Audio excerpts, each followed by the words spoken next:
Buenas tardes, ¿cómo andan? A todos quienes están en sala. ¿Está Diego por ahí? Si lo veo. Sí, sí, acá estoy. Está. ¿El resto me escucha bien? ¿Está? No importa si se me ve bien, no importa que se escuche bien. ¿Ah? Bien, me vea bien, ya es una cuestión casi imposible. Vamos a comenzar el cursado del segundo cuatrimestre atípico, del atípico cursado virtual. Ya tenemos algunas confirmación en el sentido de que veníamos pensando y haciendo una cátedra virtual suponiendo que quizás llegamos a fin de año o se levantaba antes, va a llegar a fin de año y así como pinta creo que va a arrancar también el año que viene esta cuestión, así que ahora tenemos por lo menos esa seguridad de que tendremos que ya hacer todo el cursado virtual e ir pensando cuestiones que tienen que ver con los exámenes y que regulares, promocionales, libres y todo lo que. Ahí veía que Jorge Manuel Godier consultaba sobre la situación. La situación vamos a tenerla más clara para la semana que viene, cuando tengamos ya eh, distintas calificaciones, no solo del parcial.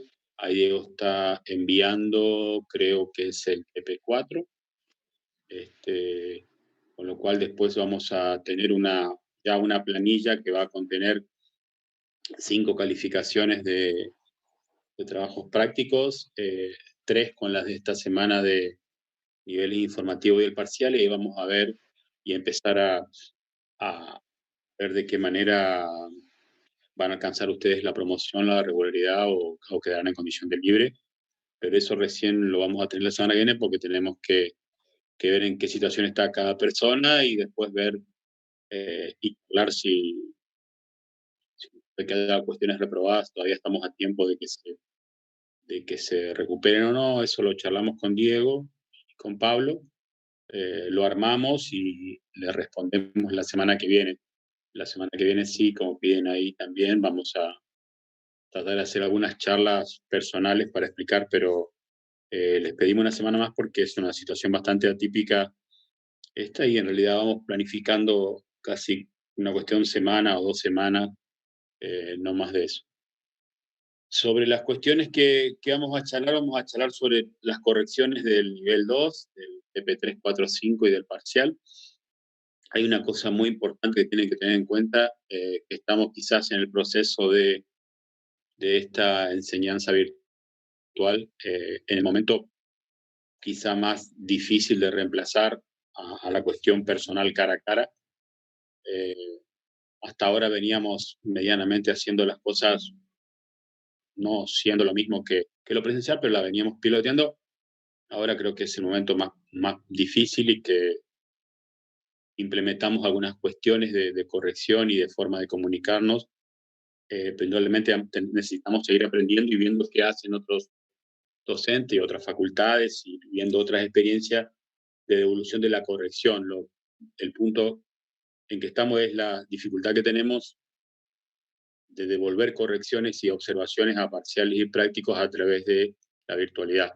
Habitualmente lo hacemos siempre en clase presencial, se llama a cada uno de ustedes y a cada persona y se le explica personalmente lo que crea en ese momento un nivel como de intimidad académica, de observaciones, donde uno puede conocer la situación eh, del estudiante y saber por qué hizo lo como hizo, y el estudiante comprender cuáles fueron las observaciones del docente, y ese espacio no lo vamos a tener. Por ahí con algunas personas que necesiten alguna cuestión podríamos hacer eh, acordar algún tiempo de encontrarnos acá en Zoom, pero también hacer con 40 personas lo mismo es una cuestión complicada, es una cantidad de gente importante. Con lo cual vamos a ver de qué manera, cómo nos va de esta manera que hicimos ahora. En mi caso yo colocando observaciones generales que voy a explicar, Diego hizo observaciones más específicas y vemos si esto les sirve a ustedes o cómo seguimos, pero ese clima que se creaba en la devolución, ese clima no lo vamos a tener, y yo no comparto que por ahí algunos docentes hacen de eh, comenzar a dar las correcciones acá con todas las personas 30, 35, que son ustedes 40, entre 30 y 40 cursan habitualmente, darle a 30, 40 personas abiertamente las correcciones y que estarles explicando, porque en realidad no sé, nunca me gustó esa forma ni de devolver un práctico, ni de alabar cuando algo es bueno, ni de condenar con nombre y apellido cuando algo está malo. No es una forma que me guste, no lo que. Eh, Acá pregunta Juan Manuel Ansandli si el año que viene hay más posibilidades de que las cursadas sean virtuales también. Mirá, los tiempos de. Lo escuchaba a uno de los, creo que Eduardo López, uno de los infectólogos que más aparece a nivel nacional, y él calculó que se va a comenzar a vacunar en marzo, abril del año que viene, o sea que ya nosotros estaríamos arrancando el cursado. Se empieza vacunando marzo, abril del año que viene a personas de más de 65 años y quienes tienen antecedentes de enfermedades, o sea, tienen mortalidad, con lo cual yo no llego a 65, o sea que nosotros estaríamos siendo vacunados con suerte, no sé, después de eso, mayo, junio. Yo calculo que la vuelta a la presencialidad, así como está planteado, pensaría más en una cuestión cercana a, al segundo cuatrimestre o a las mesas de exámenes de julio del año que viene. O sea, me parece que por ahí iría, pero estoy haciendo como infectólogo una futurología. No sé. Pero si hoy plantea López que se vacuna a los primeros grupos a los grupos de riesgo en marzo, abril, no creo que hasta a esta altura, hasta agosto, julio, agosto, el año que viene, tengo nada. Sí, sí, exacto, Juan Manuel. Sí, yo creo que va a ser así, pero no sé tampoco cómo van a ser los exámenes finales, que también es otro tema a dilucidar ahora, y las condicionalidades. Hay un montón de temas a resolver, pero creo que vamos haciendo y planificando lo que podamos y tratando de que esto sea lo más cercano posible a la presencialidad, aunque no lo será nunca.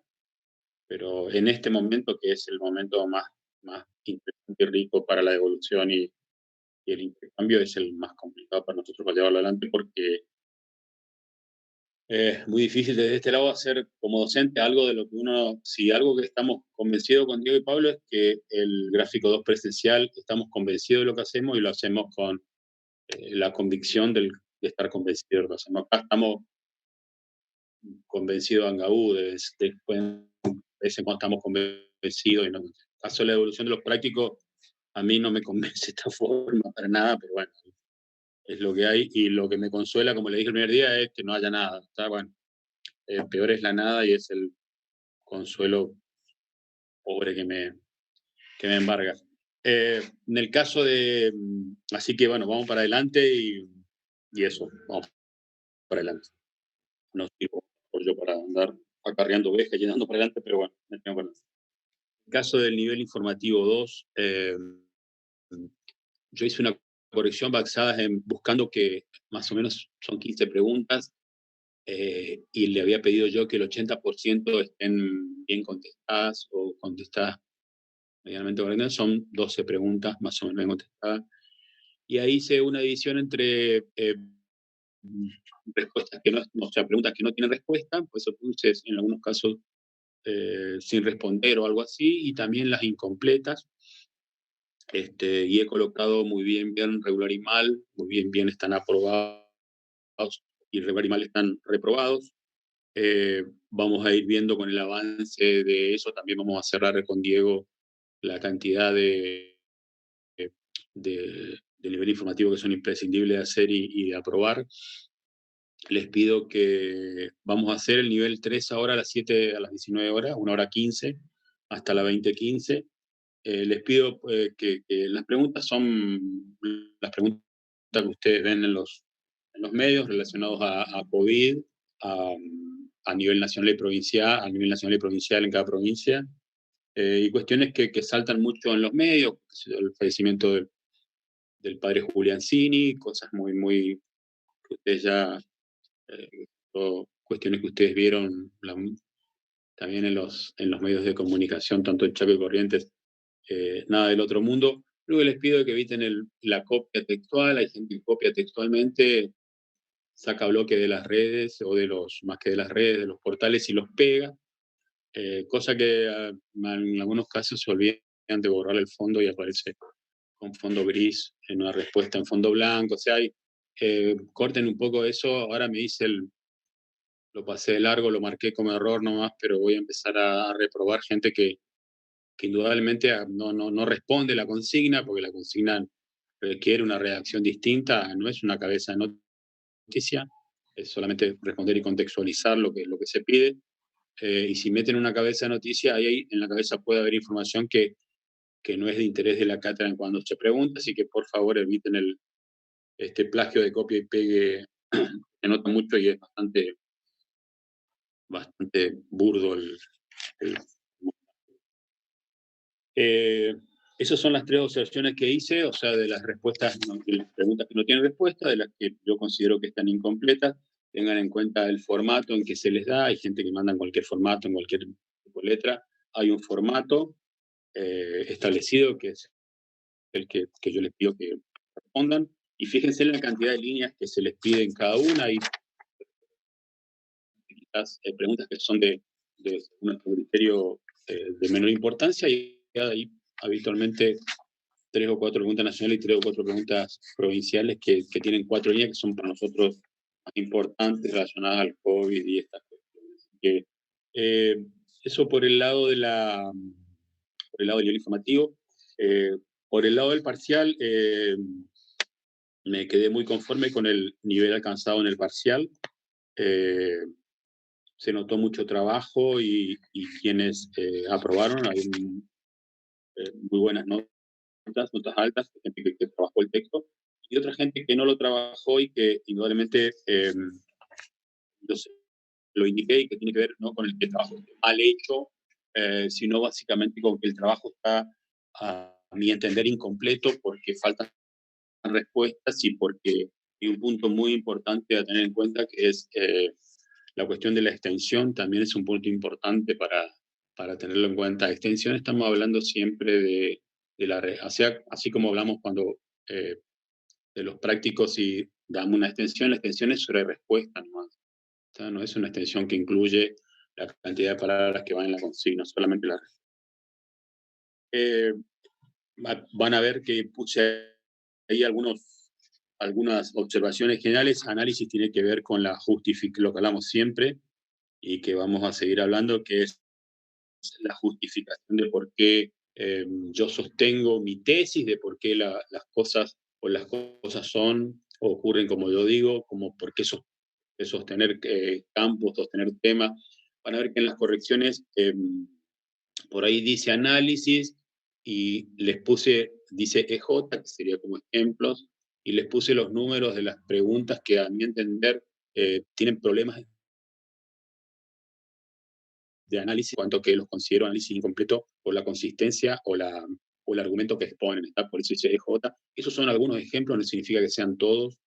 Hay un problema ahí porque Diego, creo que él bajó, sí, los Word. Ayer me explicaron que hay un sistema en Google para no necesariamente bajar todos los textos de Word que recibo en mi disco rígido. En eso algunas cosas de la virtualidad a la que me estoy resistiendo, entre ellas bajar todos los textos que me envían para hacer correcciones dentro del texto en mi disco rígido. Ya me explicaron que hay un sistema, Google Drive o algo así, que permite no bajar al disco rígido. Por eso que yo opté por esto. Diego sí creo que bajó. Yo tengo no solo gráfico 2, sino tengo formulación en quinto y gráfico 1 primero, y no quiero en realidad inundar mi computadora con otros documentos. Entonces opté por esta forma de corrección. En el caso del análisis, ahí están marcados algunos puntos que yo considero que no tienen una justificación consistente. Eso sería análisis. La teoría tiene que ver con la introducción teórica que yo le pedía para determinar qué es un campo, qué es un objetivo, qué es una orientación, y analizarlo. aunque suele ser raro, hay problemas de ortografía, hay gente que no tuvo, no sé si ni tiempo, ni gana, ni onda de pasar el corrector ortográfico, cosa que es inadmisible, eso es como, si es inadmisible la ortografía y los errores ortográficos en vivo cuando trabajan en clase, que lo escriben a su mano, es mucho más inadmisible esto de pasar un correctores de acentos nada más, y hay gente que no le pasan absolutamente nada y pone una gran cantidad de autores, por ejemplo, y entonces el texto que a mí yo recibo en Word es permanentemente subrayado por el corrector y aparece todo en rojo, es una cosa estéticamente muy complicada para leer. Ojo con la ortografía y el paso del corrector, porque lo que denota esto en realidad es una falta de relectura del texto, que es algo que hablamos muchas veces, la necesidad de hago un texto, lo leo, lo releo 2 o 3 veces antes de enviarlo, porque el corrector ortográfico te puede zafar un acento, pero no te va a zafar eh, la redacción, una coma, un punto y coma, un punto y aparte, un punto y seguido. ¿Está?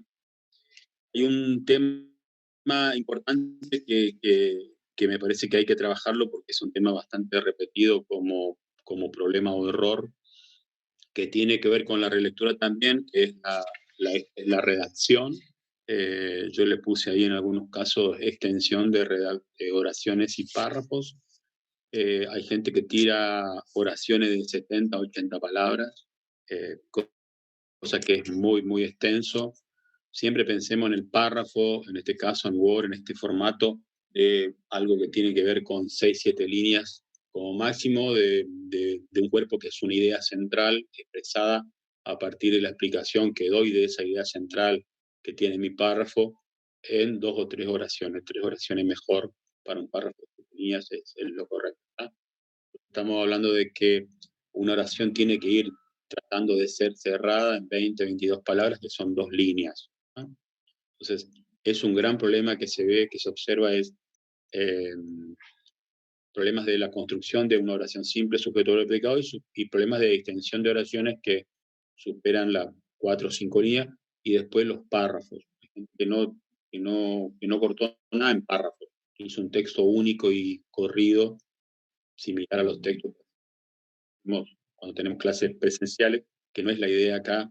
La idea acá, el Word da la posibilidad de estéticamente presentar algo mejor y gramaticalmente algo mejor, que es entender la cuestión de los párrafos y de las oraciones. Así que oraciones y párrafos es un tema, y es un tema bastante recurrente que es necesario. Ortografía ya expliqué. La extensión tiene que ver con la extensión que se pide en palabras. Siempre vamos a pedir mínimos y máximos, y es necesario que supere el mínimo siempre. Que no se supere el mínimo significa que el análisis difícilmente sea justificado. La consigna es una consigna muy larga, que requiere un gran volumen de palabras para explicarle y argumentarla. ¿Tá? No es que signifique que la cantidad de palabras hace al que el trabajo sea mejor, pero es imposible que por debajo de ese mínimo que le pusimos ustedes hagan un análisis profundo de una consigna que de por sí es una consigna extensa, y de una consigna que ustedes trabajan, eh, a diferencia de otros trabajos, nosotros le mandamos 48 horas antes, es una cuestión de... Entonces, espero que la extensión se aproxime como mínimo, y que la supere lo más que pueda, en el sentido de tener volumen de texto, sin necesariamente que eso signifique, en el caso de la aplicación teórica, una copia de un espacio teórico llevado al texto. ¿Tá? Eh, yo creo que, bueno, y el formato es algo que también hay que tenerlo en cuenta. He visto ahí en algunos casos de trabajos de trabajo 3 y 4 que creo que nosotros no habíamos mandado todavía la consigna preestablecida en hojas, que la gente enviaba trabajo práctico sin encabezado. Esas son las cuestiones estéticas y las cuestiones de formato. En este 5 te había un formato, pero bueno, hay gente que cambió tipo de letra, cambió tamaño, cambió interlineado, no justifica los párrafos de izquierda, o sea, como bloques, y una serie de cuestiones que hacen el formato que hacen a la presentación en sí, o gente que no numeró las respuestas, cosa que se hace la lectura y llevar a contabilizar, no sé cuánto eran, como 14, 15 puntos, ir contabilizando de qué me están hablando en cada uno sin punto. El formato tiene que respetar, porque básicamente no es que nosotros nos pongamos en esta cuestión de decir, este es el formato, hay que seguir el formato, no, el formato, ese es el formato que se usa en la universidad y que van a ver que ese es el formato que, bueno, hay cátedras donde le van a pedir formato, otras no, pero cuando tengan que hacer la tesis de licenciatura, porque supongo que todo lo que están acá presente en la sala van a hacer licenciatura, no creo que estén estudiando y dándonos a corregir cosas para ser solamente técnicos y técnicas, sino licenciados y licenciadas. A la hora de licenciarse van a tener que hacer una tesis y un proyecto que va a tener estas condiciones de tipo de, no sé si el tipo letrarial, pero es una letra piola, pero sí el tamaño de la letra, interior 1,5, los márgenes, la numeración central a pie de página, y una serie de cuestiones que, más allá de que nosotros le rompemos la bola con eso, son las condiciones que tiene que tener un texto para egresar como licenciado o licenciada, que es sin duda alguna el trabajo más importante que van a hacer en su vida. Creo que yo, acá en mi machete de correcciones, otra cosa que por ahí marqué es la cuestión de cita textual, entendiendo que cita textual, como lo que le hablaba recién de copiar del contenido teórico algún espacio de definición teórica sobre algo y ponerlo directamente, eso es lo que tienen que evitar. La idea es que ustedes interpreten y ustedes escriban, más en esto trabajando, tratándose de un análisis. Yo creo que hay 1, 2, 3, 4, 5, 6 personas que no aprobaron el parcial. Es un número similar al que vemos todos los años. La buena parte de estos parciales están incompletos o los análisis son muy breves. De todas maneras, si alguna de estas 6 personas necesita correcciones más personalizadas, acordamos un día a través de Jitsi, que es más fácil que conseguir que esto, que Zoom, y nos juntamos acá para que a su vez la persona tiene que tener su documento abierto, yo tengo que tener el mío abierto para ir intercambiando, pero este avance de observaciones busca eso, busca la idea de que tengan al menos una idea general de por dónde fueron las correcciones. De todas maneras, los trabajos son fácilmente recuperables en el sentido de... Por estas cuestiones van a ver que las personas que cursan condicional y que están también cursando algunas partes que le quedaron colgadas del gráfico 1, no figuran en el SIU. Yo hice el pedido esta semana y me dijeron que están viendo debido al número de personas que están cursando condicionales. De todas maneras, más allá de que no esté el SIU, nosotros le damos la tranquilidad de que esta nota van a permanecer por este año, van a tener un valor de este año, o sea, los parciales y los prácticos de este año, y después veremos cómo les va en gráfico 1, si terminan de cerrar lo que adeudan, cosa que es muy complicada. O sea, de una cátedra muy presencial, de trabajos como la carpeta de recortes, la carpeta de noticias, o la carpeta de textos acá en gráfico 2 es complicado porque hay gente que está ahora, no sé yo, hay muchas personas con problemas en esa cuestión de cómo articulamos, gente que, no sé, lo cursó el año pasado, y tiene que entregar la carpeta, que es una carpeta que no está digitalizada porque no era la idea del año pasado. Entonces la tiene que entregar para rendir, no sé, pues, ¿está? Entregarla en corriente y que venga hasta acá, no sé. Entonces, por eso insisto con eso de ir viendo cada caso y que vamos a tener más. La carpeta de recortes, sí, la carpeta de textos, ¿cómo se llama? Textos, imágenes, ilustraciones, sí, para octubre, sí, vamos a ir viendo desde a poco. antes que hable Diego, lo que nosotros nos está quedando es que vamos a hacer este cuatrimestre, es trabajar algo interpretativo que nos está quedando. Bueno, ahora después que hable Diego voy a hablar yo de nuevo para explicar el TP6, que la semana que viene, nuevo periodismo. Una cosa que me está quedando colgada de explicar es que habíamos planificado volver el 7 de agosto. Tuve algunos reclamos de alumnos y alumnas de primer y segundo año de que nos excedimos en dar más sala de la que nos correspondía, o sea que dimos 2 salas más, 2 semanas más en julio, y hubo reclamos. Yo expliqué que no era que yo era un fanático de dar más sala de la que correspondía, sino que habíamos arrancado tarde. ¿Se acuerdan? En marzo, a mediados de marzo en el que arrancado, se paró por 15 días y después se paró por del todo. Y lo que buscábamos con Diego y Pablo era recuperar esos 4 semanas en las que tuvimos que tratar de acomodar el gráfico 2 a la virtualidad. Bueno, así que entonces nos terminaron corriendo a que nos amoldemos al ciclo lectivo, al calendario académico, y por eso que empezamos recién. Por eso se corta la semana que viene lo de nuevo periodismo. Porque habíamos quedado en otra cuestión desde este cuatrimestre, además de nuevo periodismo, tendríamos que hacer un TP7, que era la crónica presencial, que la vamos a suspender, más allá de que tanto en resistencia como en corriente se puede salir. Estamos en fase más, corriente está en fase 5, acá en resistencia estamos en la fase 1,5, 2 menos cuarto, no sé cómo se llama, en qué fase estamos.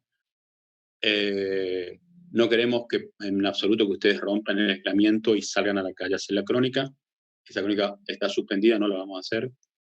Vamos a reemplazar por otro práctico que es periodismo social. Y después sí, ya de eso, en el práctico 8, 9 y 10, ya nos vamos a meter en periodismo opinión. Vamos a ver artículo, columna y crítica. Y vamos a ver de qué manera, en el caso de la crítica, la vamos a hacer en algún evento que sea virtual y que ustedes puedan asistir a través de... También la crítica era un evento presencial, no lo vamos a hacer presencial, con lo cual ya estaríamos cerrando medianamente el año, ¿ya? Y sí, calculen que para octubre, por ahí por mediados de octubre, en la primera quincena, para no errarle, vamos a hacer la entrega de la carpeta ya con todos los estilos. Yo creo que en la carpeta está faltando subir la consigna de análisis de nuevo periodismo. Yo subí ya lo de crónica y creo que dije todo lo que tenía que decir. Cualquier cosa me vuelven a hablar. Diego, ¿estás por ahí? Sí, acá estoy. Dale. ¿Cómo están? Buenas tardes. Bueno, antes que nada... un minutito. Yo salgo un ratito, me voy a hacer un café y vengo. Y la idea es que vos expliques el TP3 y el TP4. ¿Tá? Y yo después vuelvo a explicar. Dale. Dale. Salgo un ratito. Bueno, no sé si escuchan ahí perfecto. Los trabajos prácticos se entran los trabajos recuperados se entregan al final de año en la tarjeta, en la carpeta de prácticos, donde ahí van a tener que entregar aquellos ejemplos que tengan que rehacer la crónica del aislamiento, el trabajo de periodismo o otros prácticos. Antes que nada, quiero comentar que... Perdón, Diego, vuelvo un segundito para contestarle a Jorge acá. Eso es lo que acabo de explicar, que la cuestión de recuperatorios, cuántos prácticos, los niveles, y eso la situación de cada persona que cursa la vamos a tener la semana que viene cuando tengamos la planilla completa de todo lo que expliqué antes. Aún no tenemos cerrado cómo hacerlo, ¿está? La semana que viene vamos a saber claramente cuál es la situación de cada persona y se lo vamos a comunicar por mail y presencial. Dale nomás. Ok, perfecto. Bueno, Clara, vamos a tener que hacer primero ese evaluamiento para ver la semana que viene cuál es la situación de cada persona, pero por lo general, eso de que haya que reparar algún práctico, la entrega se al final con la carpeta de práctico, por lo menos se hacía regularmente. Bueno, volviendo a lo que tiene que ver con la entrevista y de investigación de archivos, ya en el transcurso de la semana estamos enviando las devoluciones de las entrevistas y en las próximas horas voy a tratar de enviar las devoluciones de la invitación de archivo. Bueno, yo personalmente decidí hacer una devolución más personalizada, digamos, con el descargando Word, haciendo las correcciones correspondientes, marcando en el texto.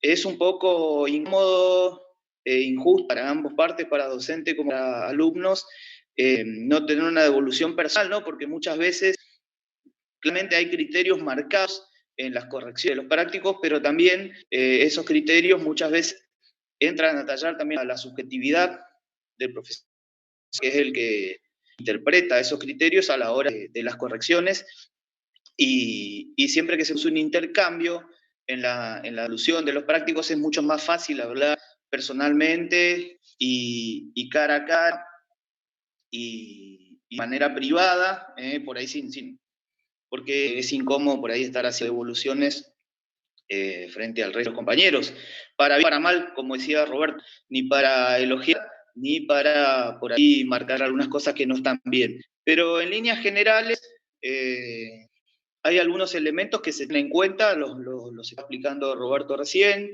que tienen que ver con, bueno, con el formato, tiene que ser la presentación del trabajo práctico. En ese sentido, hay una cuestión que se da de forma reiterada. Esto obviamente no resta en la valoración, en la calificación del práctico, pero ya estamos bastante avanzados el año y es importante que ya dejen de hacerlo, digamos, el hecho de incluir dentro del trabajo práctico la consigna. Nosotros la consigna se la partimos por mail, en el aula virtual, se la compartimos en clase, ya está harta, de manera, digamos, extensamente conocida por los profesores y también ustedes, y no es necesario que la vuelquen en el texto, digamos. Esto entorpece la lectura y hasta estéticamente incomoda. Lo pueden ver si ustedes en el Word o ayuda a memoria cuando comienzan a hacer el trabajo, pero una vez que tengan la entrega, por favor, eliminen la consigna, igual que los subtítulos como desarrollo, introducción, conclusión. Esto, a ver, hay que entender claramente que todos los que estamos realizando aquí tienen que venir determinados elementos de redacción de estilo y de lenguaje periodístico. Estamos inmersos en el género interactivo y, bueno, voy a seguir primero las devoluciones y después contesto preguntas puntuales en el chat. Bueno, todas estas cuestiones, estos estilos que tienen que ver con el género interpretativo tienen un determinado lenguaje, un estilo, una manera de redacción, tienen que ver precisamente con el lenguaje periodístico, que nace desde lo informativo y desde los elementos que ustedes van introduciendo para la interpretación de los sucesos. Más adelante vamos a estar con el género de opinión, con la crítica, con el artículo, con la columna, con la editorial. Pero concretamente en cuanto al género interpretativo, la estructura de una entrevista o una investigación de archivo tienen algunos elementos que no pueden faltar. Yo puedo toparme frente a una entrevista fabulosa, genial, que tenga varios temas, que la profundidad de las respuestas del entrevistado sea muy extensa.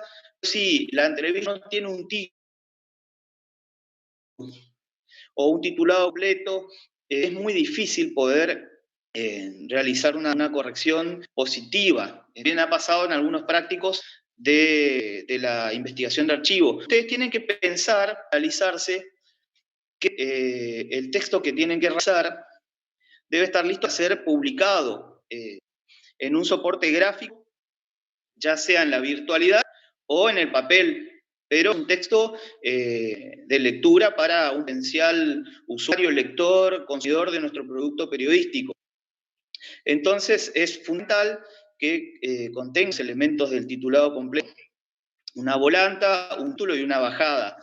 En caso de las entrevistas, el título tiene que ser ya lo hemos marcado en reiteradas ocasiones, tiene que ser una frase textual del entrevistado, alguna frase que resuma el pensamiento, el parecer, y que sea representativa de la conversación que ustedes mantuvieron. En el caso de la denuncia, la investigación de archivo, tiene que ser algo que refleje el perfil, el enfoque, la temática con la cual ustedes abordaron ese suceso histórico. Estamos hablando del correntinazo de 999.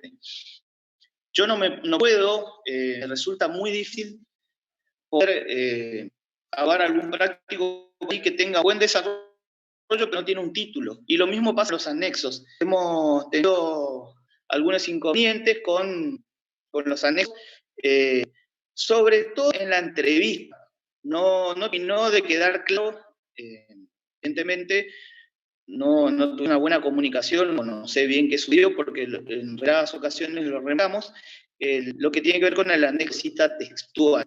El anexo de cita textual es un apartado de más de 400 palabras, donde ustedes reflejan, o tendrían que reflejar, una temática sobre la cual se expresaba el entrevistado, una temática que no tenía que coincidir con lo que ya se estaba desarrollando en el texto central y en la que reflejaban el parecer del entrevistado mediante citas actuales, que obviamente no tienen que explicarla en crudo, las citas actuales. Tienen que dar un desarrollo, una introducción, una reacción respetando los criterios del estilo del texto periodístico. Porque si yo, supongamos que yo soy un editor, recibo el material de ustedes sin un título, sin los epígrafes, un anexo de cita actual, donde solamente encuentro el crudo de los testimonios, es un trabajo que está terminado.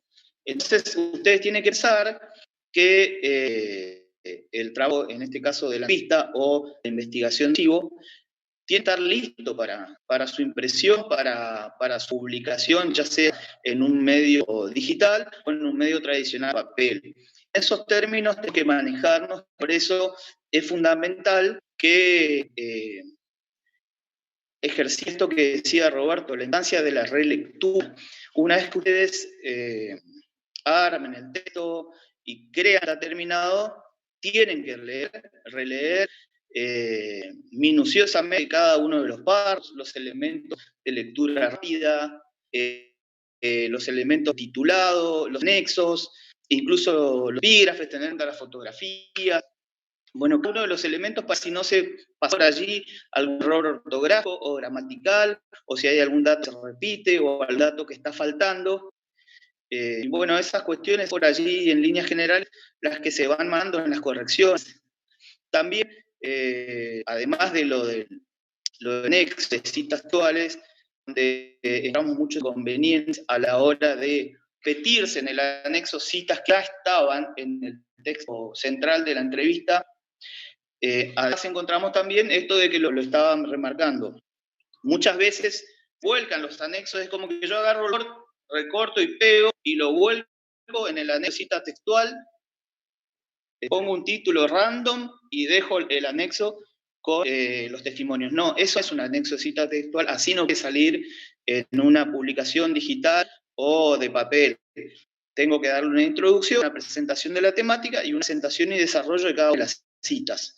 Bueno, eso lamentablemente tuvimos un inconveniente con el anexo. También es importante en la biografía novelada, y lo dije en reiteradas ocasiones en este espacio, no pensar en la biografía de Wikipedia, donde yo voy a enumerar cada uno de los sucesos importantes de la vida del personaje como una especie de encadenamiento de datos. No, tengo que tratar de darle una redacción mucho más agradable desde lo estético, pensando en el potencial lector, donde voy destacando aquellos sucesos que considero más importantes del perfil del entrevistado. Obviamente hay datos que no pueden faltar, en una biografía la fecha de nacimiento, la edad, son datos importantísimos que en algunas ocasiones fallaron.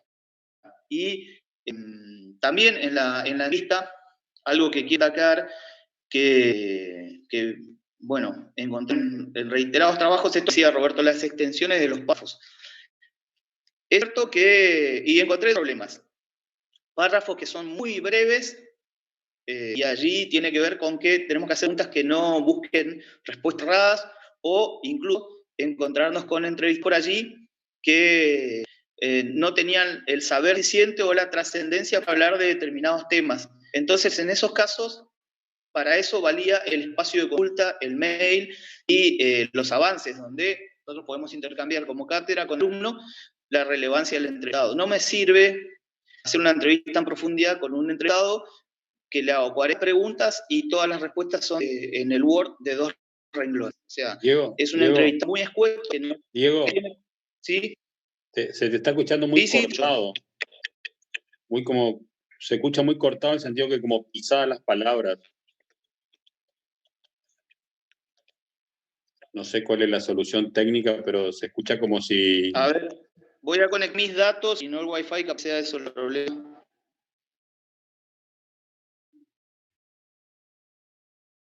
Yo voy a hacer como el senador Bullrich, voy a dejarme congelado acá y me voy.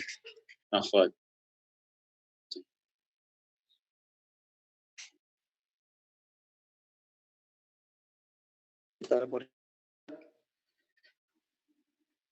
Dice que acá recording, que no, supongo que debe ser Santiago. No, corto el video y solo hablo por el audio.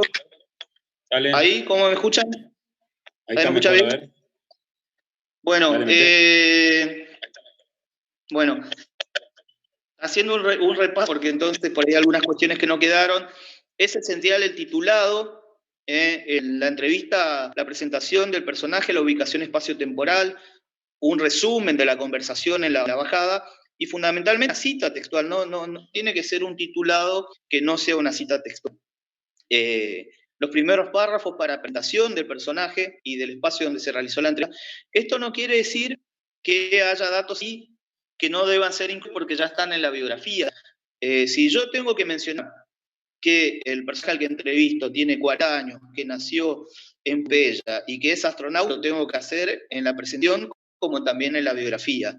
No puedo obviar esos datos porque hay que pensar en la biografía como un anexo, como un elemento complementario, lo mismo que el anexo de citas, pero en el caso del texto central, es el texto de primera lectura donde tenemos que presentar los dos.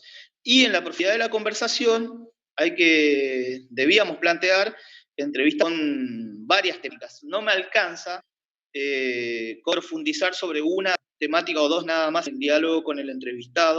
Para eso es fundamental un conocimiento de retaguardia para poder desarrollar diferentes temas. Estos son los aspectos por allí que más se marcaron en las correcciones de las entrevistas. Errores en el titulado, en el lenguaje, respuestas por allí muy extensas, donde nosotros tenemos que saber condensar y sintetizar. Y en el caso de la edición posterior a la charla, que tenemos la posibilidad de hacerlo, podemos agregar puntas adicionales siempre y cuando no cambien el sentido de la conversación y que nos permitan a nosotros condensar esas respuestas a la hora de volcarlas al papel.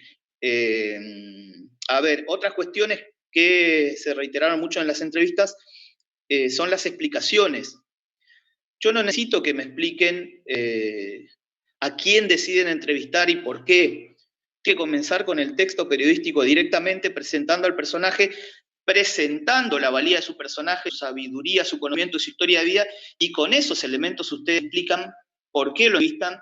No decidí entrevistar a fulano del tal porque me parece... No, eso es para un mail donde consultan en el avance quién es el entrevistado y donde se hace el cambio con el docente. Pero en el trabajo final no pasa admitir este tipo de lenguajes.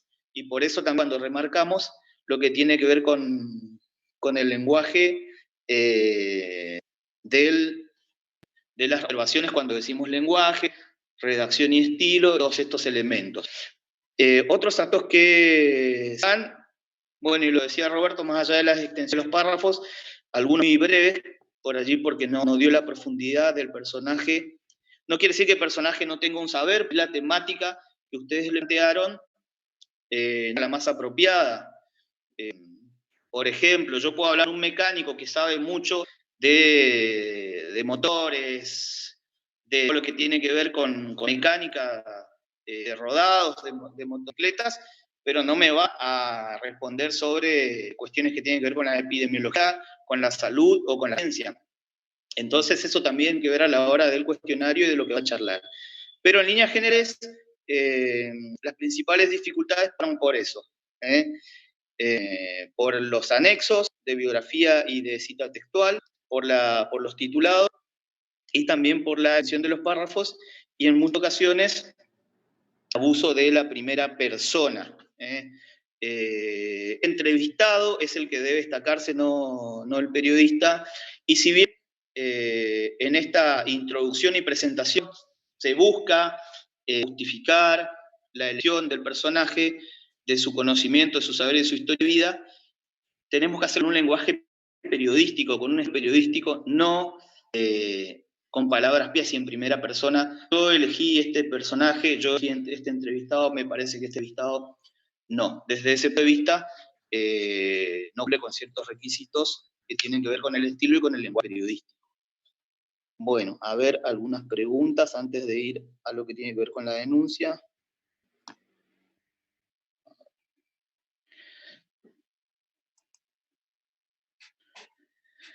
¿Qué criterio tendría en cuenta para poner los datos del entrevistado en la biografía novelada? Y los datos que se tienen en cuenta son, en realidad, la biografía novelada es destacar aquellos elementos que tienen que ver con la historia de vida del entrevistado. Presento al entrevistado a través de sus datos biográficos y voy destacando aquellos elementos que tienen que ver con su historia de vida, con su perfil profesional y con sus conocimientos. Lo que se pide de manera novelada es el relato de la biografía, es decir, cómo voy presentando estos datos, contexto que tiene características, una estética de biografía novelada, no necesariamente con un encadenamiento y enumeramiento de datos de una biografía más de Wikipedia o de diccionario. En caso de tener que recuperar el práctico entrevista, ¿podemos entrevistar a otra persona o debemos solamente arreglar lo escrito? Y en caso de recuperar, pueden mejorar la entrevista siempre y cuando la calificación no haya sido muy baja. En el caso de que tengan una calificación cercana, digamos, a aprobar, lo mejor por allí, lo más conveniente es mejorar esa entrevista. Bueno, es una elección que tengan que hacerlo ustedes. Decidir a quién mejorar la entrevista o volver a entrevistar. Hay dos preguntas, no sé si... Sí. A ver... no sé si le respondiste a Ariana. ¿Sí? ¿Le respondiste a Ariana? ¿Cómo? ¿Le respondiste a Ariana o no? No, ¿qué preguntó Ariana? Porque preguntó hace un rato, las correcciones que no hizo en los TP hay que arreglarlas cuando se manda la carpeta de TP. Las correcciones que no hizo en los TP hay que arreglarlas cuando se manda la carpeta de TP a pesar de haber aprobado. Sí. No, los prácticos que están aprobados no necesitan... los prácticos que están aprobados necesitan mejorarlos para la carpeta de trabajos prácticos. Son correcciones que se hacen para que ustedes tengan en cuenta a la hora de afrontar el día de mañana un trabajo de una entrevista o de una investigación de archivo, cuestión como para no repetir o para mejorar. Aquellas correcciones que sí se tienen que hacer son aquellos prácticos que fueron desaprobados y que tienen que mejorar para presentarlos en el momento que con Roberto demos a conocer. Por lo general se suele dar a final de la cursada con los chicos con la carta de los trabajos prácticos. Bueno, lo que tiene que ver con el trabajo de archivo, me quedo con algo que decía Roberto recién, con ese fondo de pantalla, un poco, a ver, Lucas González. Las entrevistas aprobadas tienen que hacer una nueva entrevista o solo ajustar los detalles de la misma. Las entrevistas desaprobadas tienen que ajustar los detalles de la misma y en caso de ver ustedes que, por ejemplo, el potencial del entrevistado no da para mirar la conversación o el desarrollo de la charla que han tenido y como para que ustedes puedan mejorar esas correcciones que marcaron, bueno, puede mirar y cambiar de personaje. En el caso puntual tuyo, Lucas, bueno, podés mejorar algunos aspectos de la conversación con el entrevistado y potenciar esos aspectos que se fueron marcados en las correcciones.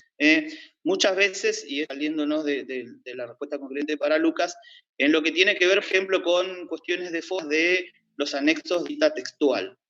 Si el anexo de cita textual lo mismo que en el texto central y lo volqué en crudo sin un desarrollo con un estilo y reacción periodística, si eso más otros elementos hizo que yo repruebe el práctico, bueno, simplemente con encontrar alguna temática nueva, abordar para el anexo, con la redacción, con los criterios del lenguaje y estilo periodístico y otros ajustes, alcanza como para tener una mejor calificación y aprobar el práctico. Por eso es importante que puedan hacer una lectura minuciosa de cada una de las devoluciones que se hace en los prácticos por escritos y también existen las instancias para la consulta de cara a las potenciales correcciones y trabajos que tengan que hacer, ya pues por vía mail o seguramente podemos hablar con Roberto alguna instancia también de teoría, siempre y cuando no sea una instancia para cada persona. Podemos ir viendo cómo vamos implementando. Bueno, esto tiene que ver más que nada los aspectos en líneas generales que se repitieron en la entrevista. En cuanto al trabajo de investigación de archivo, que bueno, ya tuvimos algunos inconvenientes el año pasado, y es una temática que cuesta engranar en los alumnos el tema del archivo, sobre todo desde buscarle la vuelta de encontrar un elemento nuevo. Y cuando digo un elemento nuevo, no me refiero a que nosotros vamos a reescribir historia. Obviamente, hay seguro algunos datos, informaciones y perfiles que no salieron a la luz.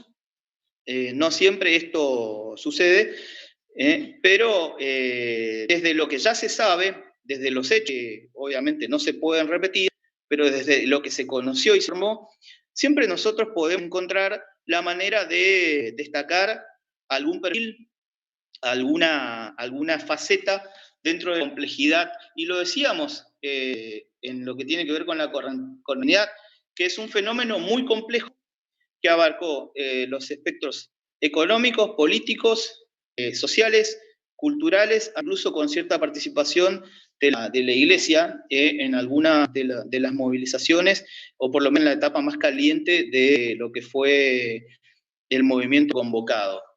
Bueno, en lo que es por allí la gran dificultad es encontrar en el trabajo de archivo un desarrollo que permita tener una mirada aguda en cuanto a dónde el alumno o los alumnos o las alumnas posan su trabajo de archivo, su investigación a la hora de rescatar este fenómeno.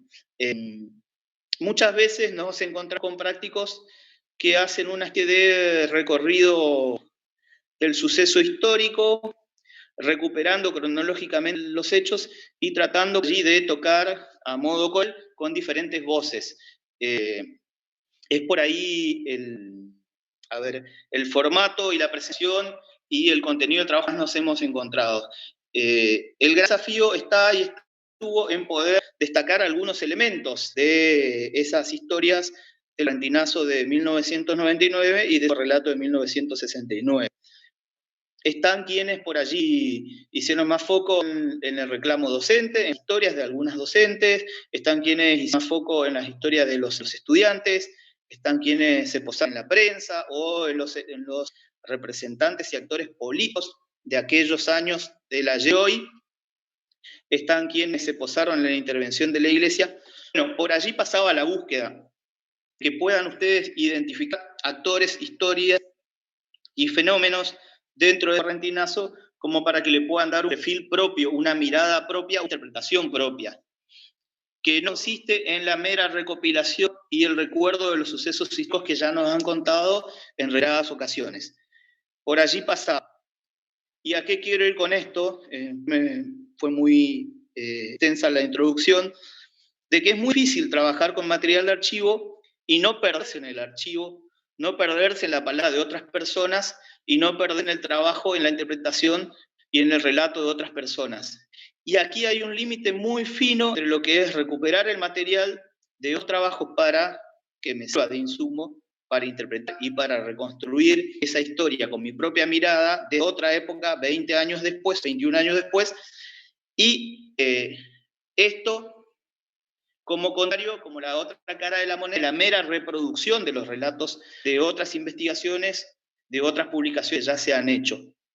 Y aquí me quedo con esto que decía Robert, ¿no? Del fondo gris que aparecía a la hora de hacer el trabajo del nivel informativo, cuando se hace una cita muy textual de lo que ya fue publicado en otros medios. Este fondo gris como el de Ulrich en el Zoom.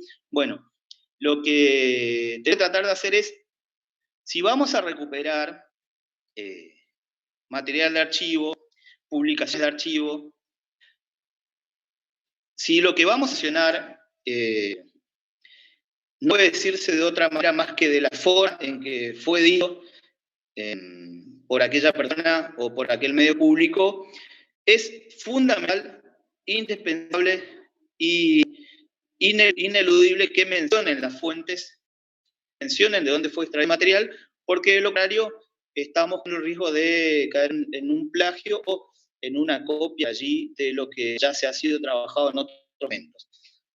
Bueno, un aspecto esencial tener en cuenta que bien reiteradas ocasiones en estos prácticos es precisamente eso, poder identificar aquellos testimonios, aquellos datos que son propios mediante entrevistas que nosotros realizamos en las diversas variantes y posibilidades de fuentes que se le ofreció de la cátedra, fuentes vivas, de aquellas entrevistas que ya fueron reflejadas en medios o en trabajos anteriores, incluso la tesis de los Reyes Beyer. Si nosotros vamos a revelar palabras, testimonios, datos, información que ya fueron volcados en otros trabajos, es necesario mencionar dónde surgen. Obviamente no datos como la muerte de Mauro y de Francisco, los dos manifestantes que fueron asesinados por la gendarmería. No hace falta mencionar de dónde surgen estos porque se sobreentiende, ya se sabe y son de dominio popular. Pero sí, vamos a mencionar el testimonio, la postura de algún docente, de algún trabajador estatal, de alguna figura política de aquella época, bueno, o cifras, datos de los meses, de la cantidad de dinero que se le adeudaba a los docentes, a los trabajadores estatales, bueno, mencionar de dónde se obtienen esos datos. Es fundamental que tengan en cuenta ese ejercicio. El trabajo de mencionar las fuentes. Otras cuestiones esenciales también que hemos encontrado en el práctico de investigación de archivo. Insisto en esto que marcaba Robert de los párrafos largos, de la relectura, y lo mismo que les decía en aquellos anexos de cita textual. El crudo. No se permite el crudo, el trabajo terminado. Un trabajo terminado es un trabajo terminado. Quiero decir con esto que si vamos a volcar el testimonio de algún entrevistado o si vamos a recuperar material de archivo, tenemos que editarlo, tenemos que trabajarlo, tenemos que interpretar su lenguaje, el estilo y la redacción en el texto periodístico de la investigación de archivo y ver que esto está terminado y listo para ser publicado, ya sea en un medio digital como en un medio tradicional de papel. No me basta con entrevistar a un docente, a un trabajador, a un funcionario y volcar el crudo de los testimonios entrecomillados con una mención de 20, 30, 40, 50 palabras. Por más que lo que diga el entrevistado sea fundamental, crucial y revelador, si no cumple con los criterios de lenguaje, de estilo y de redacción acordes para una publicación, es muy difícil que el trabajo sume en su valoración positiva para ser aprobado. Son elementos que hay que tener en cuenta a la hora de editar y de pensar el texto, de organizar el texto. Nos topamos lamentablemente ahí con esta situación que son importantes remarcar porque es fundamental el trabajo de la relectura y de pensar que el texto que se manda por mail, se suba al aula virtual, no lo piensen ustedes como que es para el docente o para la cátedra. Piénsenlo en que es para ser publicado. Tengan un poco también de ese de la publicación de su material. Bueno, no voy a mandar un material que no esté editado, que esté en crudo y que no tenga el suficiente nivel de relectura posible. Y luego pasa por allí con algunos datos. Hay que cotejar los datos, sobre todo cuando se hace un trabajo de recuperación de material de archivo. Bueno, hay algunos datos que en el archivo, en trabajos específicos, no están por allí bien recuperados. Y bueno, si uno no coteja, no chequea, puede repetir el error del archivo al que ocurrió. En cuanto a fechas que son fundamentales, esenciales e importantes en una historia que es conocida en la comunidad por todos y que muchas veces fue reproducida y que bueno, cometer errores de esos tipos son imperdonables. O recuperar los nombres propios, tratar de sernos a la hora de los nombres, no podemos darle a los nombres propios de personas fundamentales y protagonistas de esta historia. Por allí pasa más que nada los aspectos esenciales en la corrección del trabajo de investigación de archivo. Evitar, o sea, respetar el lenguaje y lo periodístico, insisto con lo que marcaba para la entrevista, no me sirve a mí como editor, como docente, como profesor de la cátedra, que ustedes me expliquen en el texto por qué realizar determinado trabajo. Háganlo directamente. Comiencen el texto con la argumentación, con los datos, con los testimonios y el relato que explique por sí solo por qué es trascendente, por qué levanta este enfoque. No me sirve a mí que hagan una introducción en primera persona, donde ustedes mencionan, decidí ir por esta faceta del correntinazo, decidí entrevistar a este. No, no sirve, no cumple con los criterios del lenguaje y de redacción y de estilo periodístico. Tampoco en la entrevista. Son aspectos que hay que tener en cuenta y que ya a esta altura de la curva ya no podemos volver a cometer.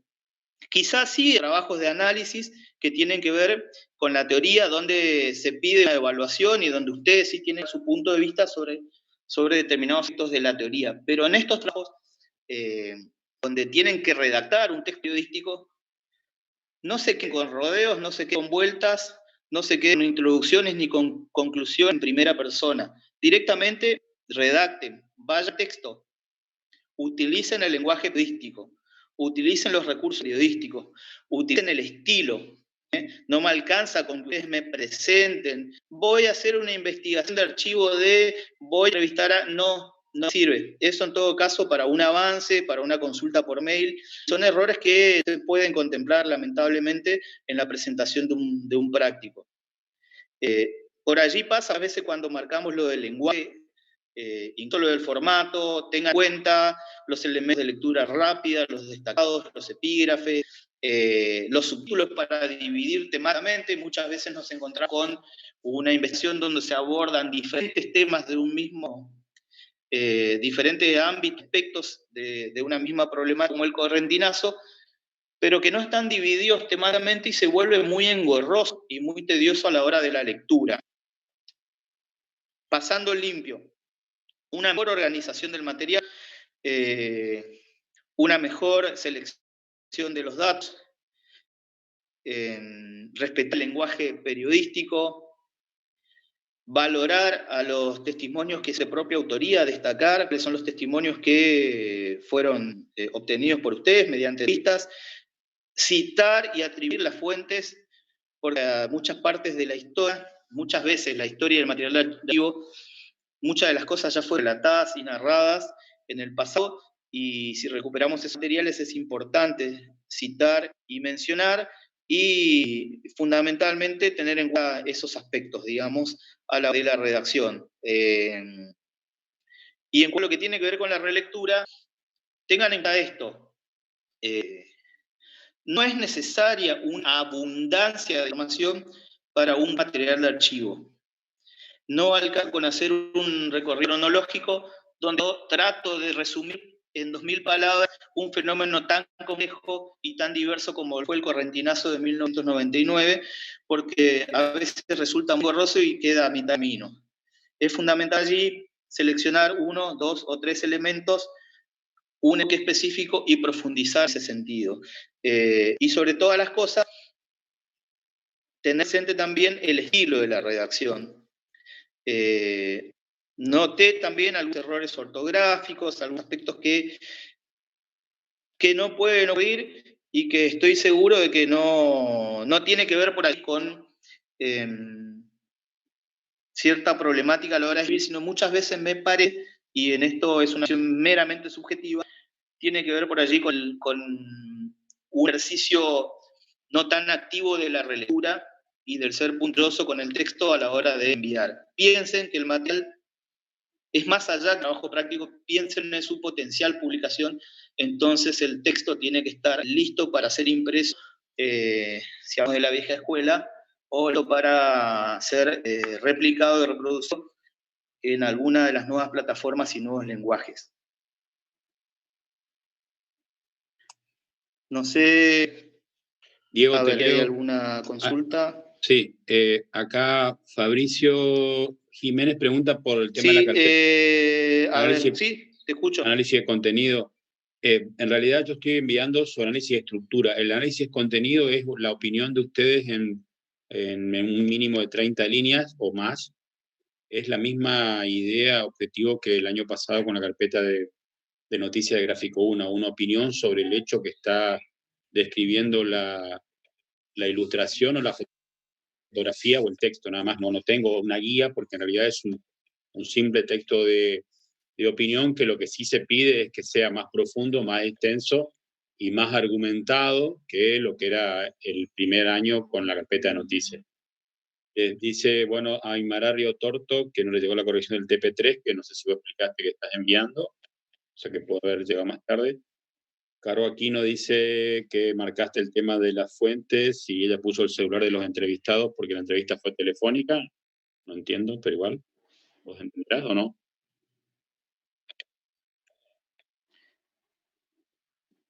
No escuché lo que me dijiste, pero voy a responder yo lo que veo acá. Después, para Aymara, hay algunos prácticos que todavía los estoy cargando, así que no sé si el de ella lo envié.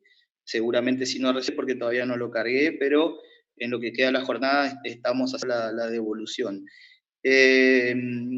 Para Caro Aquino, sí, o sea, no me basta con que al final del texto ustedes me enumeren las personas con las que hablaron, el número de teléfono y el mail, el contacto con el que tuvieron. En el texto, porque por eso insisto, suponiendo que esto va a ser publicado, yo no voy a publicar con el teléfono, con el número de teléfono de la persona a la que entrevisté, con la casilla de mail y con los datos personales.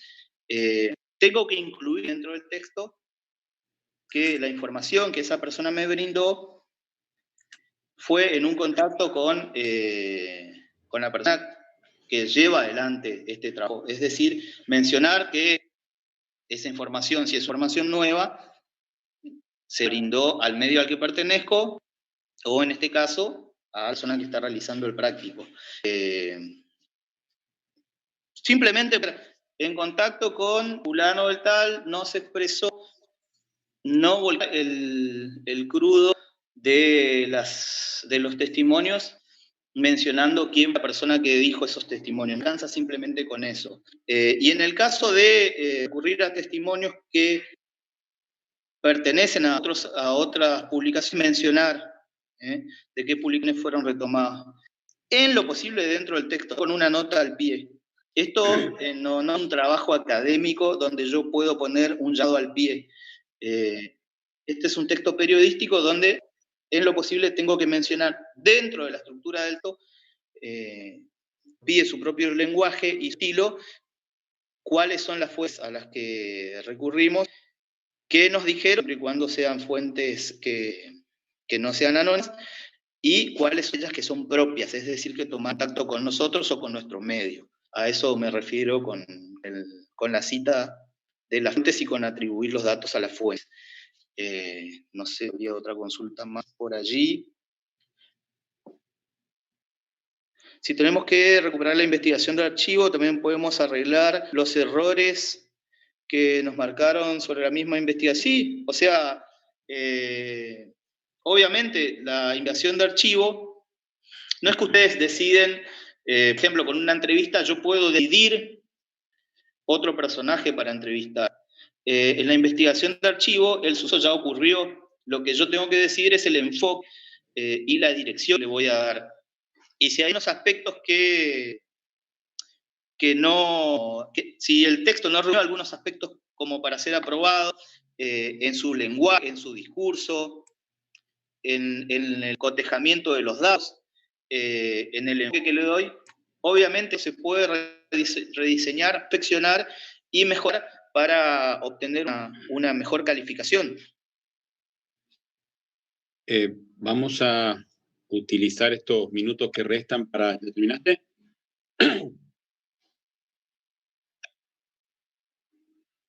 Diego. No te estoy escuchando bien, Roberto. Ahora te tomo muy cortado tu...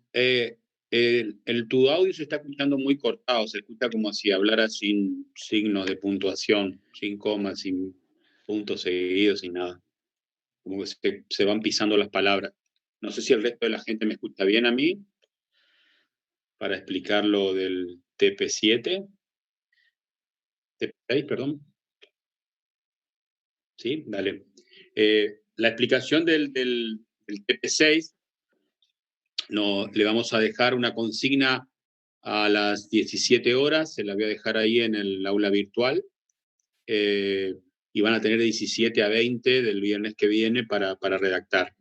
Les voy a mandar ya el formato, así como venimos enviando los prácticos y los parciales. La idea es que en ese tiempo terminen de compaginar y de rearmar y de organizar las respuestas, que les pido que las comiencen a trabajar, que no esperen a recibir la consigna para hacerlo. Yo igual esas 3 horas voy a tener abierto el Jitsi de Gráfico 2. Siempre recuerden que con el Jitsi yo no voy a estar las 3 horas acá mirando la pantalla, sino que por ahí si mandan un mensaje por el chat, abran el audio y peguen un grito, un zapucay para que yo venga como alarma a leer. Si no, van a quedar colgados ahí, colgadas. La idea de analizar nuevo periodismo es, yo ya les había adelantado por dónde va a venir la consigna, pero la idea es analizar cuáles son las características periodísticas y literarias del nuevo periodismo que hace Rodolfo Walsh, y cuáles son las características periodísticas y literarias del nuevo periodismo que hace Truman Capote. Sin comparación, sin quién fue primero, en esas cosas de debates así, onda futbolera, a mí no me cierran. Es muy, muy buena la obra de Capote, como es muy buena la obra de Walsh. Son 2 obras distintas, son 2 fenómenos distintos, y hay que aprender, como gente que está metida en ciencias sociales, que los hechos no son comparables, o sea, no se pueden comparar las cosas. Se busca comparar cuando se busca agrietar o diferenciar.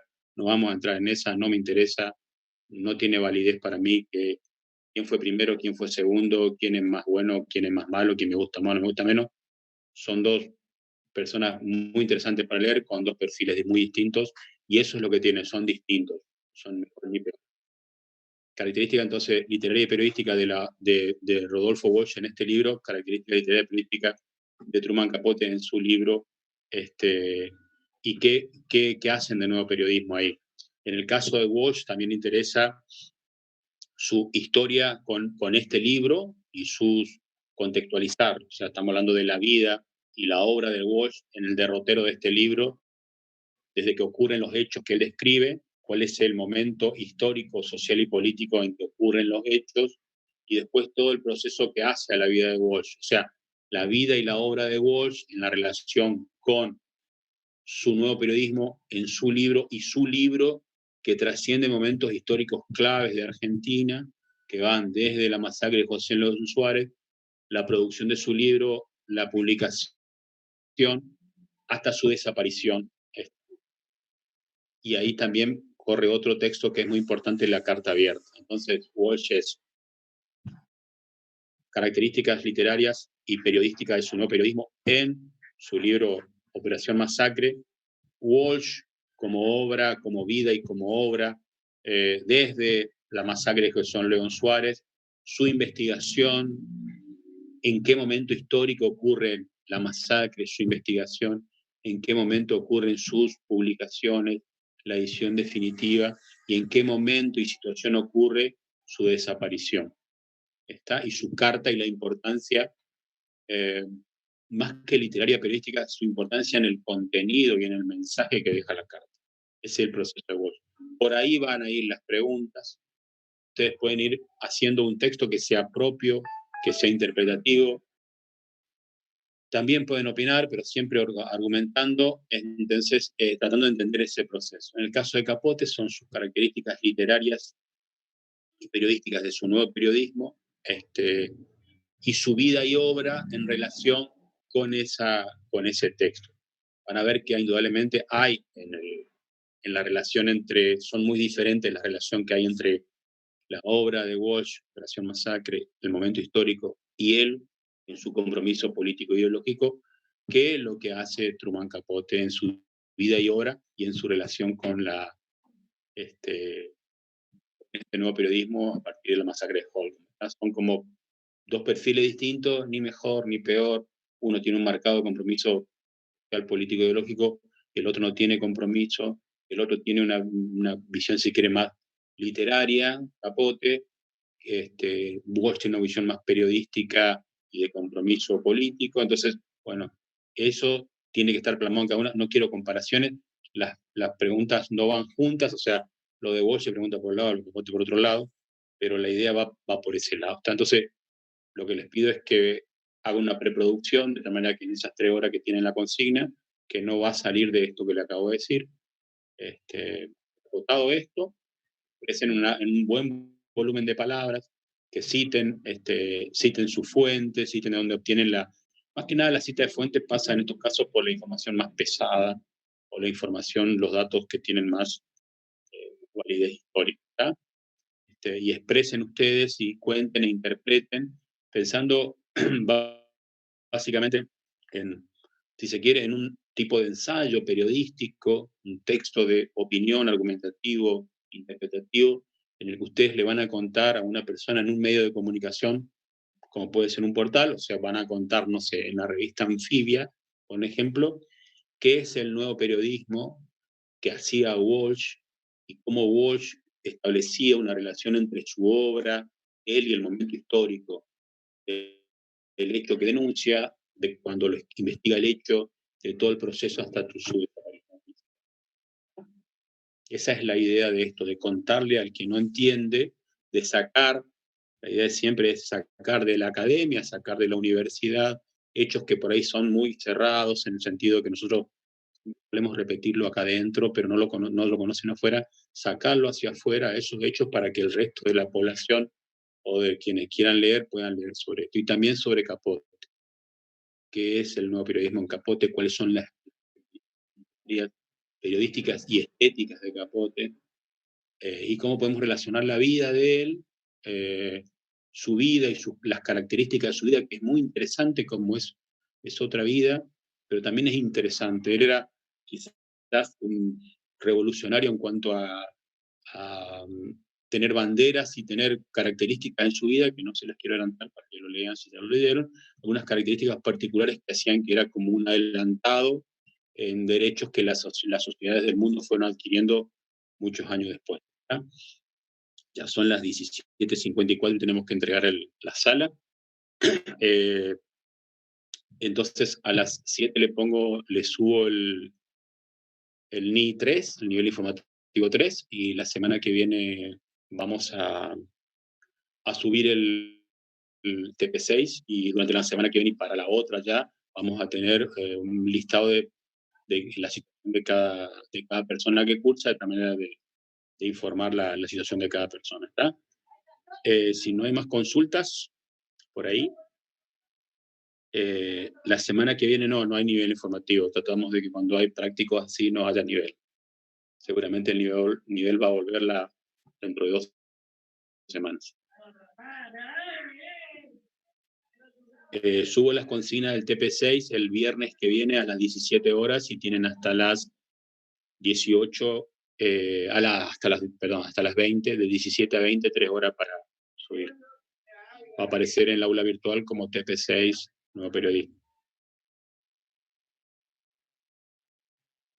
Cualquier duda o consulta pueden mandar. Lo único que les pido es que volvamos para hacerlo más rápido por ahí, consultas y comunicaciones por el Gmail de Cátedra, que ahora enviamos las correcciones por el mail de aula virtual porque era más cómodo para ubicarlo por mail. El viernes que viene a las 17:30, no hay, a las 16:30 no va a haber Zoom, no va a haber sala Zoom. A las 17 yo les subo la consigna del TP6 y a las 17 yo abro el Jitsi y lo dejo abierto 3 horas para cualquier consulta que venga por ahí. ¿Ahí está?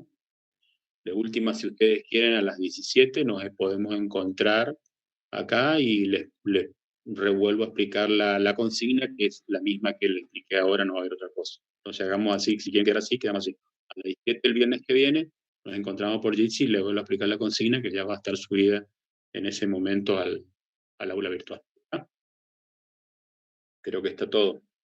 Bueno, recuerden que el nivel va de 19 a 20:15 y a la 20:15 cierra. ¿Está? Nos vemos, gente. Chau, chau.